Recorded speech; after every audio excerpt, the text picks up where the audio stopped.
Welcome to the Sound in Marketing Podcast. Today, I'm joined by Shyamala Prayaga from Ford. She is the product owner for Ford's autonomous digital assistant. Shyamala has more than 18 years of experience designing for mobile, web, desktop, and smart TV interfaces. 6 of these years have been spent designing voice interfaces for connected home experience, automotive, and wearables. She is also an active ambassador for the Open Voice Network, bringing the value of standards to the multi-platform, multi-device, multi-use world of voice assistants. Why don't you go ahead and kind of introduce yourself and what you're doing at Ford and how voice got into the automotive industry? I'm basically a UX designer, started my career 20 years back as a UX designer, and I was evangelizing voice for a long time.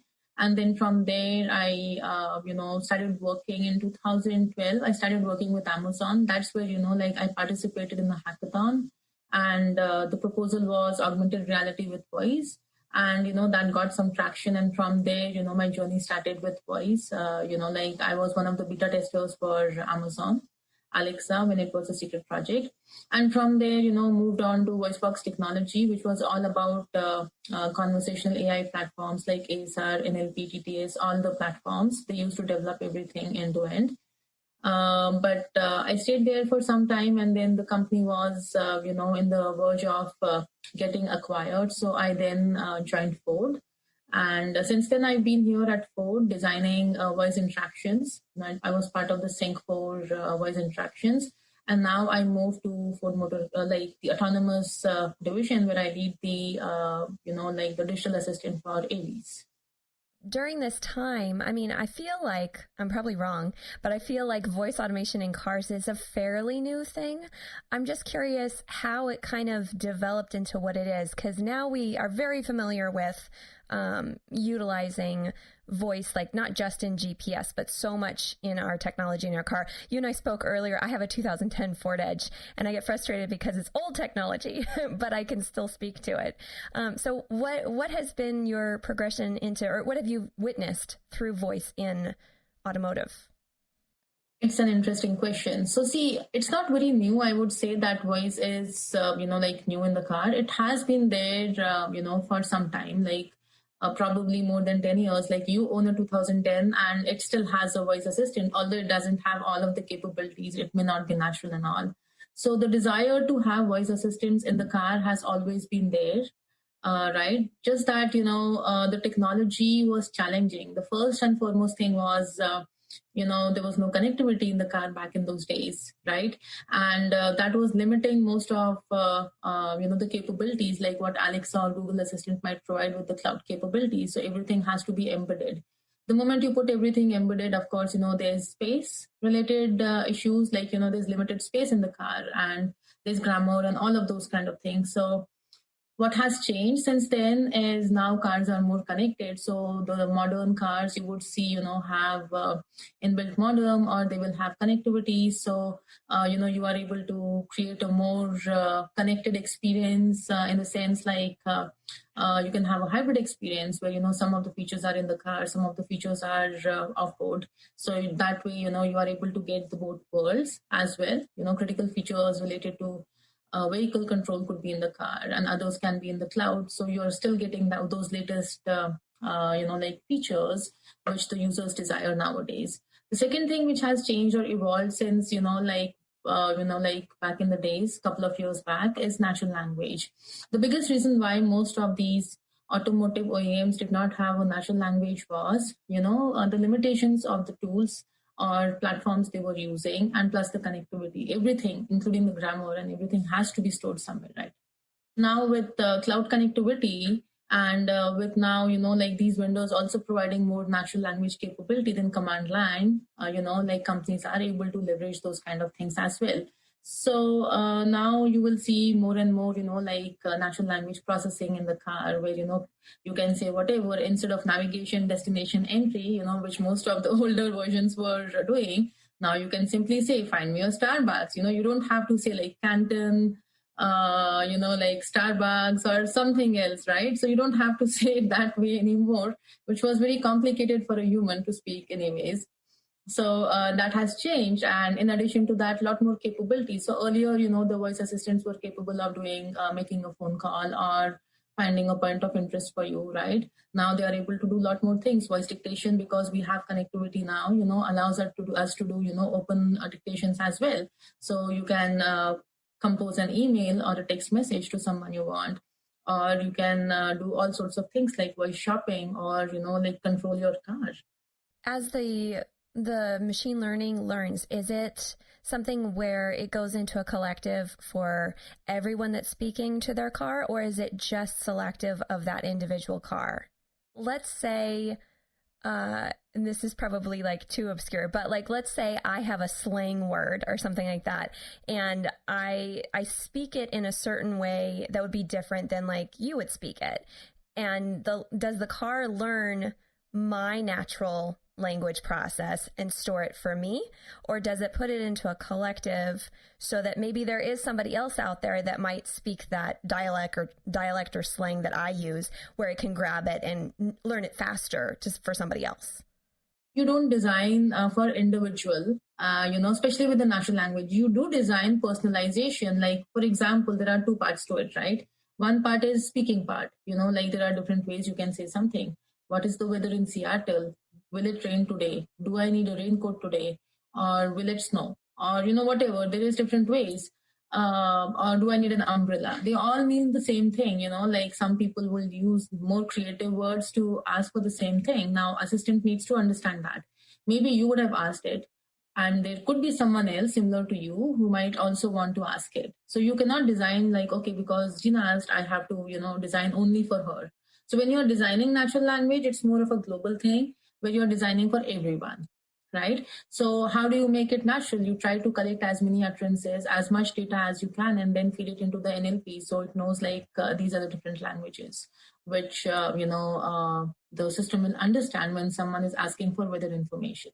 Now the second part to this is when you're asking for weather information, okay, maybe you don't want to specify the location always, and you say, what is the weather, or do I need a raincoat, right? Or will it rain? You're not specifying the location. So in that case, now the system needs to know like which location it is for, right? And that is where, your personal preferences or local, like your points, your location or things like that will come into play. Or maybe, like you said, play music. You did not specify. Maybe you like Michael Jackson. So now it is playing Michael Jackson for you. Like, here's something you might like. That is a preference part, which is separate, and that is tied to your account. But the dialect part, the language part is more of a global thing. That's so fascinating to me. This is so beyond, like, I just love to learn it, but it's so beyond my complete understanding on it. One thing that, because I've been doing a lot more research, obviously, on smart speakers than on Automotive. You're kind of my first person to speak about this, but in smart speakers, our Alexa knows the difference between me and my 5-year-old daughter. And it was even before we set up profiles. Like she went out there and said, Alexa, play music, and it played Disney music. And I wouldn't have picked that. I would have picked something else. So it knew that it was her. Does Automotive voice have that capability of knowing between I'm driving and my husband's driving? Yep. If you have the accounts tied, nowadays, everything is possible with the technology. So the modern cars are capable of knowing, of course, not all the car comes equipped with such something like this. Most of the luxury cars already have key fobs, and, like based on the key fobs, it would know whether, it is you or your spouse, right? So those kind of things are there. And then, of course, nowadays, it is also possible to create your own profiles, multiple profiles like you did do for Alexa, and then based on that you can, when you are in the car, it knows it is you versus him, and then adjust the entire experience. And now voice biometrics is also another capability, like if you just get into the car and say like, hey, it's me, Jeanna, it would know, okay, I have to change. Now for that, capabilities are there, technology is available, but how much of that is being implemented is something, still under discussions, because automotive companies are thinking about all of these things, but then the primary modality or the primary experience for the automotive is transportation. All of these are the added benefits because people now just don't want a car to take them from point A to point B, right? And how much of those kind of experience do you want to tie in, like voice biometrics, or do you want to tie in, any kind of personalization? Is all possible and something, companies are thinking about. The biggest thing is privacy, security. So companies do have to think about these, and that is why, automotive companies, I would say they try to gauge all of the pros and cons before they launch something. And I wanted to talk a little bit about the open voice network and the ethical responsibility in voice in auto. What is happening on that front? Because from all the other voice industries that I've been exploring, it's a wild west right now. It's just kind of, be on your best behavior of sorts. And I've been hearing about Open Voice Network and some other organizations that are actually trying to make a difference. How does that work and play into automotive? Very interesting question. So a couple of things here, right? Open Voice Network is trying to standardize certain things. So right from, if you look at Alexa or Google Assistant or Siri or Samsung or any other voice automotive, right? They have a term, they've specified. For example, Alexa calls its voice applications as skills, Google calls it actions, Samsung calls it capsules, but they all mean the same thing. But for a developer, when they are designing the experiences, they have to learn all of the lingo. So if I'm creating, an experience where I want my application to be everywhere, I literally have to remember Alexa is skill, Google is action, and even internally how the tool works or things like that. So that's one part to it. And that is where Open Voice Network is trying to standardize some of those things, not only the terminologies, but also some of the architectural aspects of it. How should the architecture play into all of these things? The second aspect of it, like you rightly mentioned, was privacy and security, right? Now, there's multiple level of privacy and security. One is the consumer side of things where, user is asking for something.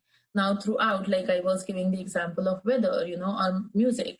Now, if you said play music, and if I know you like Michael Jackson, like you just said, your daughter was speaking and, it started playing Disney music. So something is happening there, it identifies your daughter or her voice, and then it knows it's a kid versus an adult. So, how is it getting that data? And where is it, fulfilling that, or, where is it using it, and to whom is this information being shared? In music, for example, when you say music, in voice application, there are a lot of things which happens, right? From the moment you spoke something to the request being fulfilled, there are multiple things like speech recognition engine, understanding all of the words you said and, interpreting, converting it into text. NLP will then interpret the intent of the words you have said and see if there's an available matching intent into the system.